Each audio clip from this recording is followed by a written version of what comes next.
Mr. Rogers a while ago on a Friday the 13th. How funny is that? King Friday the 13th.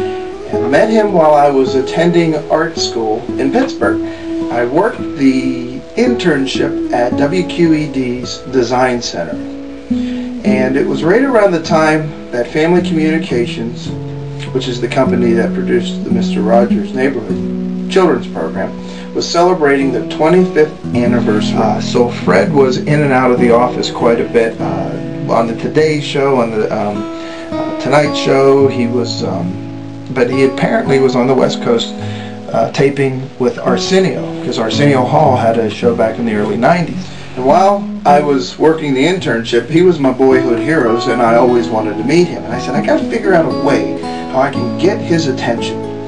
So what I did was I drew a cartoon of Fred and Arsenio, and when he was on the actual show, he took one of the puppets, Lady Elaine Fairchild. Oh, she's a card. And I drew them all with their hats on backwards, and they had the real cool jackets on. And Arsenio said something to Fred about this gives new meaning to boys in the neighborhood. So I drew that caricature, took it in the next day, and I went into Fred's office and sat it down on his couch. He has a couch in his office. Couch, no desk, no table, just the couch. How perfect.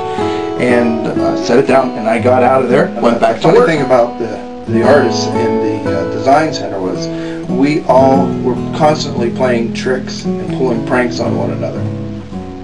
It just so happened that this one day, the secretary said, Corey, Mr. Rogers wants to see you in his office. And I said, the heck you say?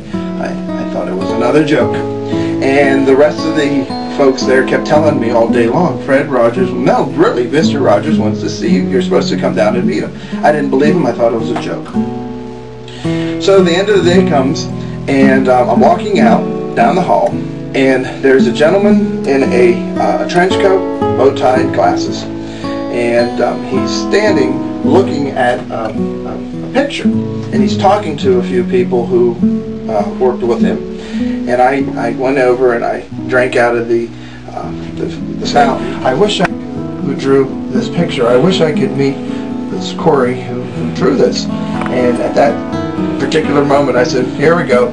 I turned around, stood beside him, and he's talking about the artwork, and he said, I wish I knew where I could find this gentleman. And I said, well, you're not going to have to look far. He's a really good artist. He's a great guy. He's good looking. And Fred kind of chuckled and turned to me, and he said, are you he? And I looked at him and said, I be he. And that's how I first met Fred. And he actually drove me home that day. I didn't have to take the bus back.